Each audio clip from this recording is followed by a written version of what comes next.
A-team. Martin, you mad at me or what? That they needed up there.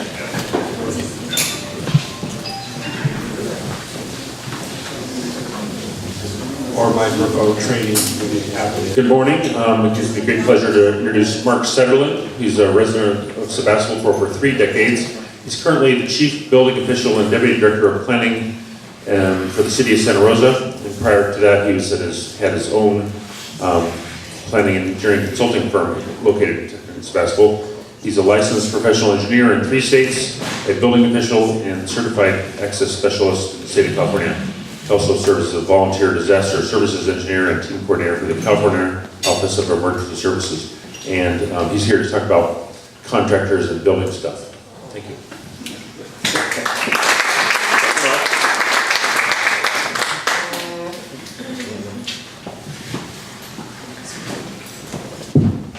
Well, good morning, and thank all of you for having me here today. It's a pleasure to finally get some faces. I've heard about the Sunrise Sebastopol Rotary for years. And now I'm trying to know where you guys hang out and where you hide out. So thanks again for having me here. So, Chief Building Official. So what is that? We're on one hand reviled and on one hand blessed by the community. We're charged with the job of ensuring public safety in buildings in the built environment. We work very closely with our cohorts from the fire department in ensuring that this task is paramount. And as a result of what we do, we're here today in a wonderful building that we know is safe. On the other hand, we're reviled because we're often the people that go in, and when we see things aren't right, we put a red tag on your building and say, out of here, it's unsafe. And of course, that's not a very popular thing. A lot of people don't like being displaced. I don't know anybody here who wants to get kicked out of their house, probably not. But it's a part of our job. But you know, that's not what I came here to talk to you about today. I came to talk to you about elder abuse. We all know the classic stories of what we call financial elder abuse. Caretakers who take advantage, steal money, steal things from people's houses, abuse them physically, emotionally, sexually. But you know, there's another kind of elder abuse that's not quite so high on the profile, but is probably in some ways even more prolific. That's contractor elder abuse. So the World Health Organization defines elder abuse as a single or a repeated act or lack of appropriate action occurring within any relationship where there is an expectation of trust which causes harm or distress to an older person. The key phrase here is expectation of trust. In the case of the financial abuse, it's often a friend or a relative or a trusted individual that's come through an organization. In the case of contractors, it's often just having the ticket. People believe that, well, he's a licensed contractor, he knows what he's doing. Well, as we know, that may not always be the case. Some of you may have read an article in the Press Democrat about a month ago about 3 contractors in the local area that were arrested, prosecuted, and actually one of them was placed in jail for elder abuse. I'll read a little blurb from this article. It came out on April 11th, 2017, written by Kevin McCallum, the local Press Democrat reporter. Richard and Rosalba Ramos just wanted to build a 200 square foot addition to their modest home west of the Sonoma County Fairgrounds. But after hiring Santa Rosa contractor Tony Goodwin in 2015, the couple saw the project grew to include things they never envisioned, including a new foundation, new siding, a new electrical system, and a deck.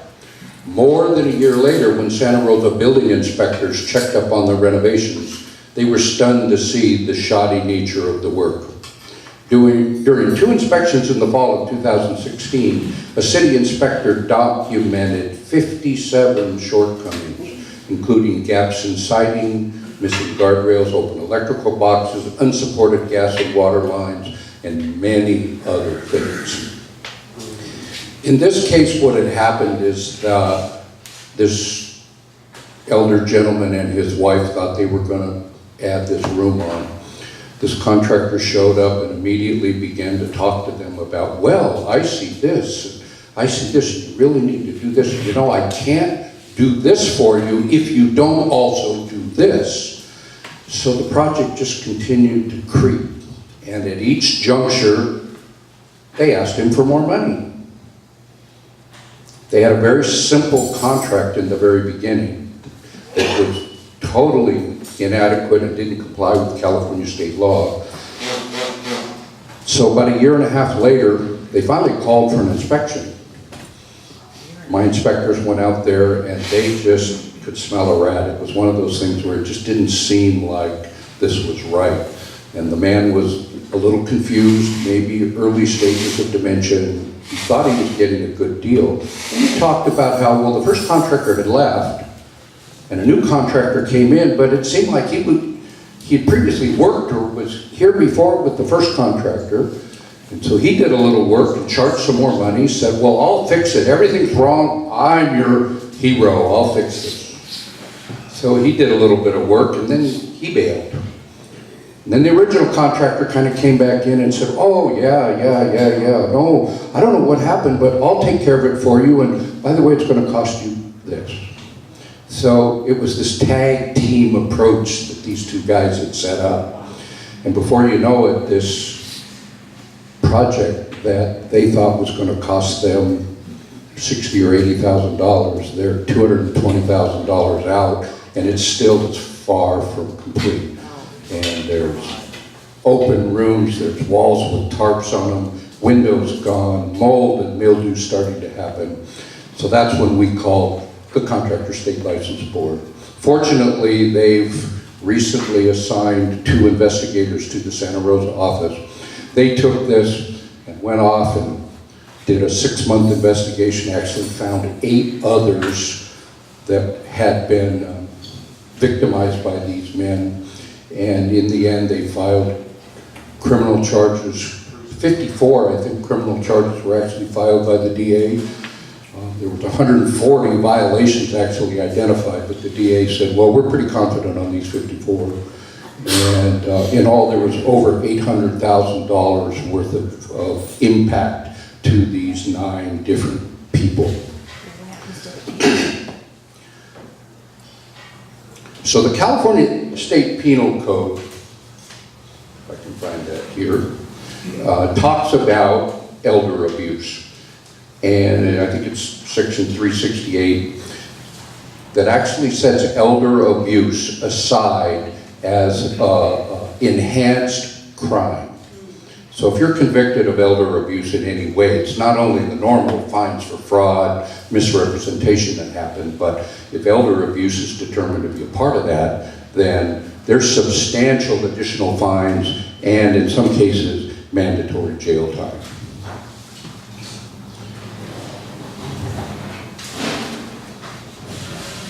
So contractor elder abuse can take many forms.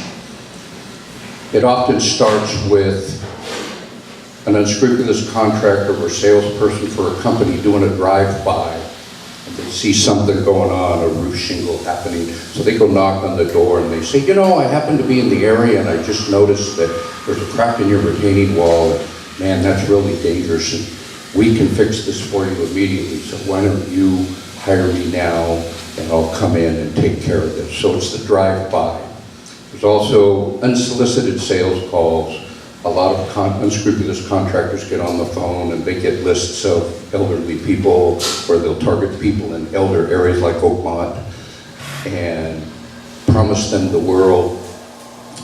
There's also the mailed flyers, door-to-door solicitation, contractors knocking on your door saying, I can replace your heater, or I can re-roof your house, and here's some samples. One of the more creative ones is some of these contractors will come by and offer you a blanket insurance policy.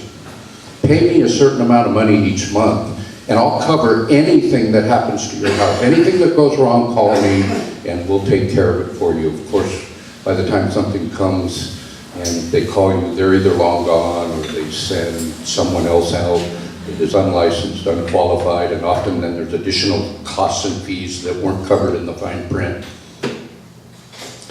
There's also one called Project Creep, which is sort of what I alluded to a minute ago, where a contractor, he'll be asked to maybe replace a water heater or a furnace or do a re-roofing job, and contractor comes out there and says, oh, you know, your roof is so bad, I just can't in good conscience put a new covering over this unless you completely rebuild your roof or do these repairs. So all of a sudden this $5,000 re-roof job turns into a $25,000 or $50,000 structural repair that was not necessary. There's also the bait and switch. Contractor will come out and say, I can do this for you, and I'll use this granite countertop, I'll use this material, and shows you pictures of all this wonderful work that he's going to do for you, but then when you sign the contract, he comes out and he provides you a cheapo Formica countertop from Home Depot and a faucet that they got off of eBay the day before. Sometimes they'll promise you that they're going to get the best electrician like us in town to do the work, and then when the person actually shows up, you find out that he's some guy that they just picked up off the street for $10 an hour to do this work. So the problem with elders and contractors is that elders are easy targets. A lot of elderly people are often left alone. They're widowed or widowers. They're often lonely. They're very vulnerable. And many times they're just looking for companionship, for somebody to talk to. And so an unscrupulous contractor or a salesperson for a contractor will come in and they're dressed nice and they've got a wonderful smile on their face, and they sit and they spend time with them and they engage them so that they develop a level of trust. They promise them, we've been doing this for years, we're really good at what we do, there's pictures of what we do, and they then start talking about how beautiful their kitchen will be, and they engage them in this story about how they're really going to help them and make their life better. So they're easy marks. And then when the time comes, they get them to sign on the line, and oftentimes they don't even get a contract. They just say, well, we'll do this for you. Or they sign a very simple contract that says, we'll replace your kitchen cabinets, or we'll put new lights up, and it's going to cost you $5,000, and you know, I need $3,500 of that to buy the parts. So they get a whole bunch of money up front, and oftentimes they just walk.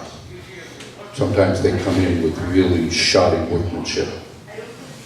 So the moral of this story is that buyer beware.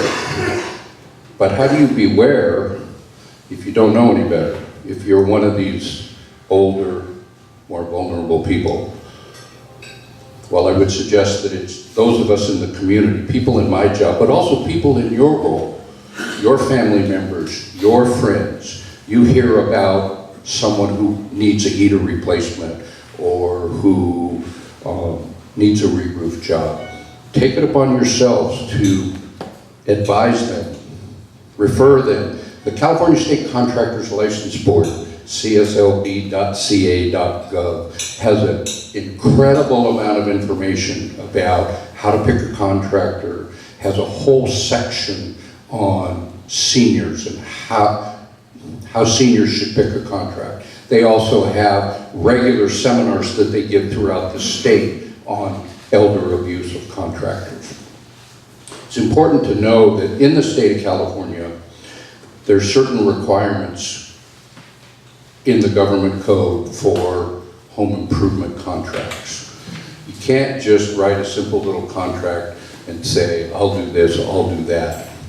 By law, There's a whole bunch of stuff that are required to be in any home improvement contract. Start dates, completion dates, a notice that the homeowner has a right to cancel that's called the 3-day notice. There has to be limits on the amount of the deposit.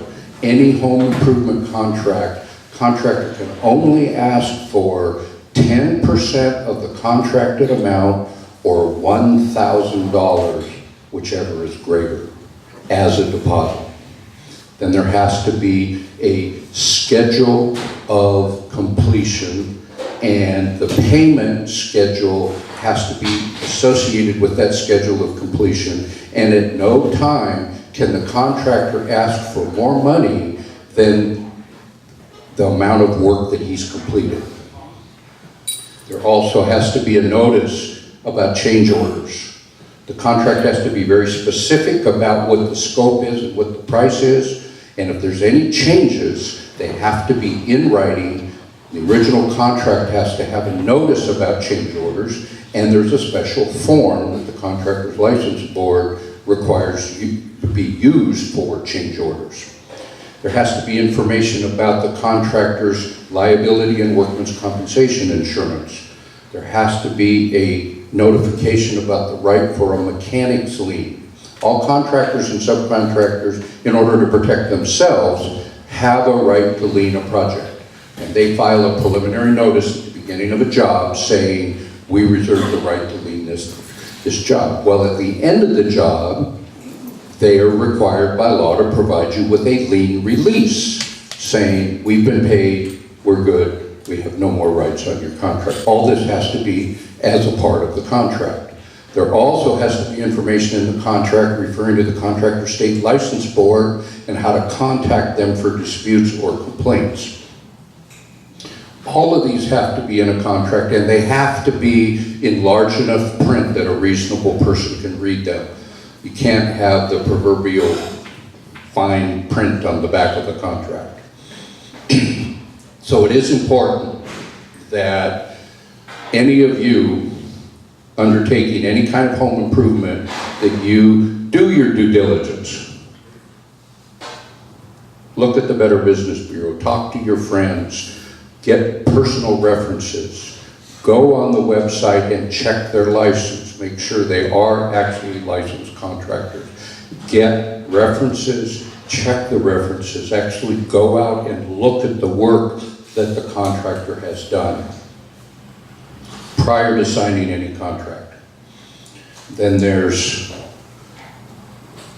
check with the license board. I can say I have copies here. I didn't have a chance to run off multiple copies, but I can leave these if you want to make other copies. This is an example of some of the handouts that they have. This one's called What You Should Know Before Hiring a Contractor. Here's another one right here from the What Seniors Should Know Before Hiring a Contractor. There's also another document from them, Terms and Agreement, a Consumer's Guide to Home Improvement Contracts.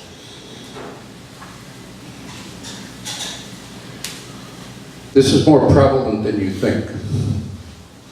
In my position, I come across examples of this almost every day, where someone's taking advantage of elders. But you know, it's not just limited to elders. I have to say, unfortunately, that single women are often victims of this same kind of fraud.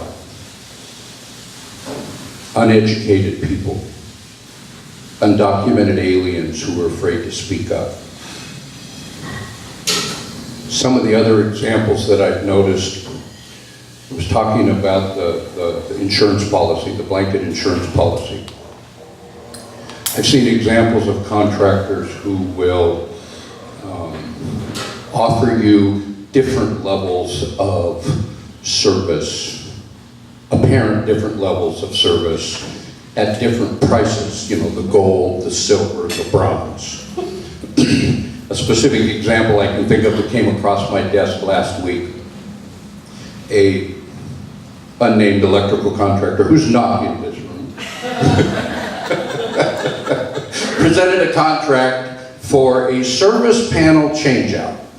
Now, this is a pretty simple straightforward operation. You put in a new panel, you put in all the breakers that are required, you put in a new mast and a weatherhead, you reconnect it, and off you go. Pretty standard thing, there's not a lot of variation. So this contract said, for basic services, X. For the silver level service, which was 2X, we'll provide you with the 2-year warranty on this. Well, you know what? They're already required to provide the warranty. For gold service, which was twice again, we'll provide you with a 5-year warranty, and we'll come by once a quarter to inspect to make sure that it's still working properly. I mean, this is all stuff that's required anyway, right? Most of us, or a lot of us anyway, we know we want our electrical panel to be safe. So in doing so, we think, well, you know, I better not cheap out on this one. I'll buy a cheap car, I'll go to a cheap place for dinner, but you know, I better go the full 9 yards for my replacement electrical panel, so I'm gonna buy the gold service. This is another example of unwitting, unknown, under the table, slick, slimy elder abuse. It's pervasive in our culture. I see it all the time. As a result of that, my department is personally, and me personally, we work regularly with the Contractors License Board. We're referring these people. I have a new policy in my department for contractors. You get a pass one time. Second time you get a verbal warning. Third time you get a written warning, as long as it's not life safety egregious. Fourth time, I'm sending you to the license board. And once you go to the license board, look out. They're on you like a dog on a bone. We currently are partnering with the Contractors License Board on 10 other investigations, and I'm scheduled to meet with them again to turn over 3 more. They are welcoming this. They are also welcoming each one of you in the community to reach out to them. They've become very aggressive. They recently, in the last 2 budget cycles, Governor Brown gave them a lot more money to hire a lot more investigators, because this problem is pervasive, not just in our community, but all around the state.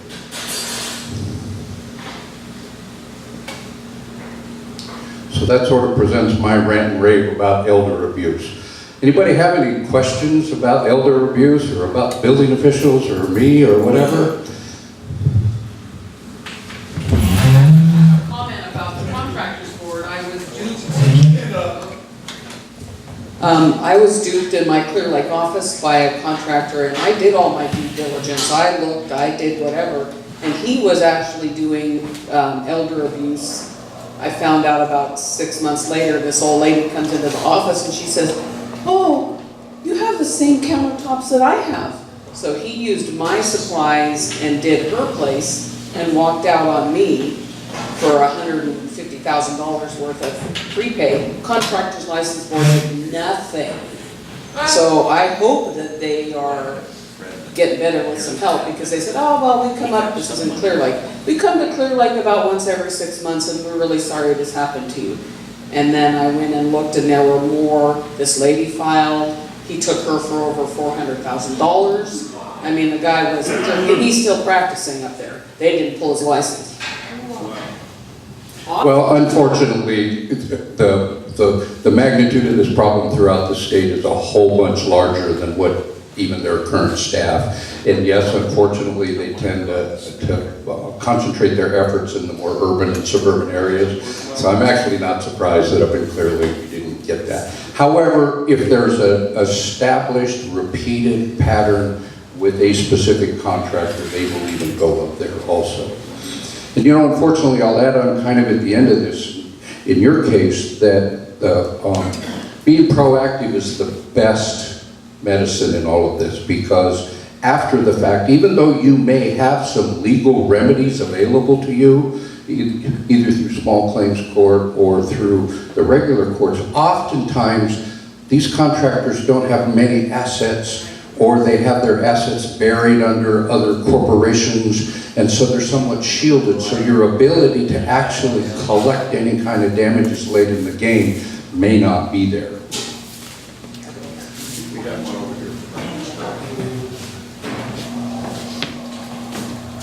I was wondering what the licensing board does to certify these people. I mean, is there anything that can be done there to make sure that there are qualified people that aren't ripping the public off? And are other countries, like maybe in Europe, do they have different standards? Is it better over there, or the same thing going on over there? You know? Well, I think unfortunately the Contractors License Board can't really police ethics and morality.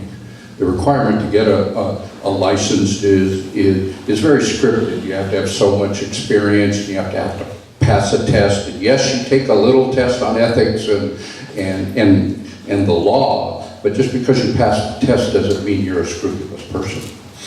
And so I know that the repeated offenders have learned how to game the system. One of the problems we're having, actually one of the 10 cases that we are working with the license board right now, is against a contractor who's had his license suspended 7 times. It's like the proverbial drunk driver, you know, who gets thrown in jail 7 times and they keep giving him a driver's license. Well, unfortunately, the way the laws read, these guys pay their penance, do their thing, put their time in, and then they can reapply and get their license reestablished. So there are these bad eggs out there who are doing it over and over and over again. These are the people that we're really trying to weed out of the process. But it's difficult. In the legal community that we live in, boy, we have to, as regulators, have to cross the I's and dot the T's. We make one little mistake and these guys walk.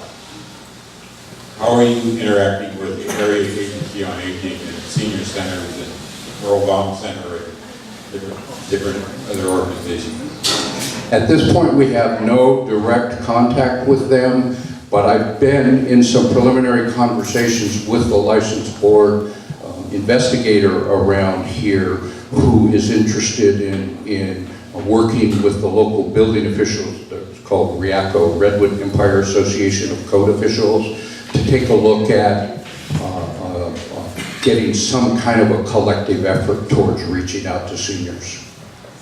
As a follow-up to that question, several years ago, I was involved in a very large effort which was led by the DA's office.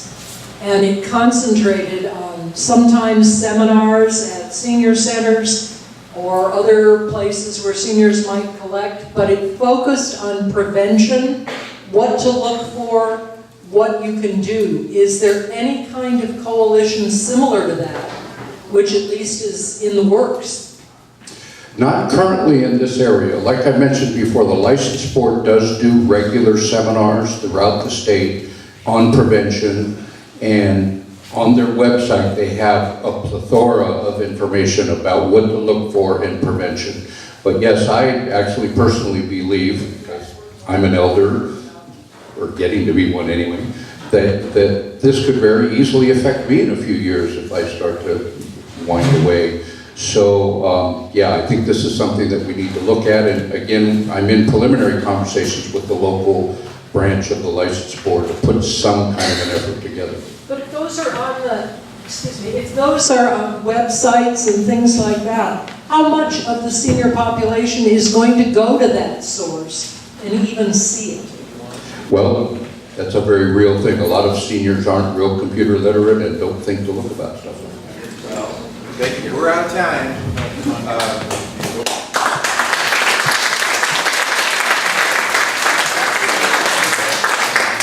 A fascinating and rather sad discussion, but thank you. Yes, we'll have the handout. Before you go, we have a gift for you, little notepad there, and if you would please pick one of those numbers and read them to the group. Tickets. EIC. I have that one. 6687592. Somebody? Anybody? 592?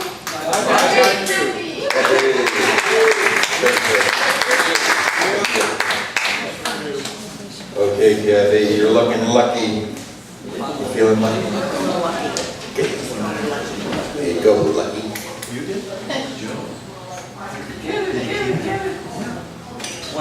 Eight diamonds. But thank you, Lou, for the one. Thank you. You bet.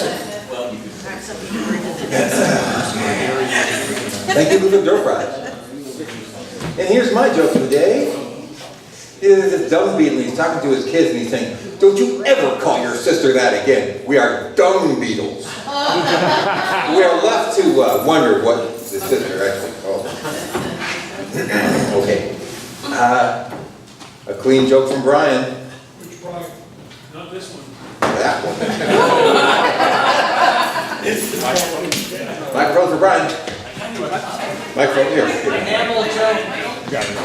Hello? Go, man.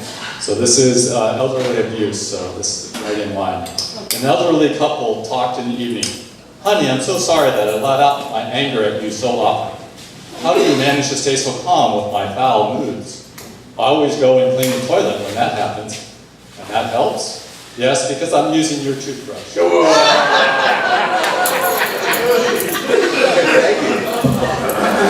Thank you.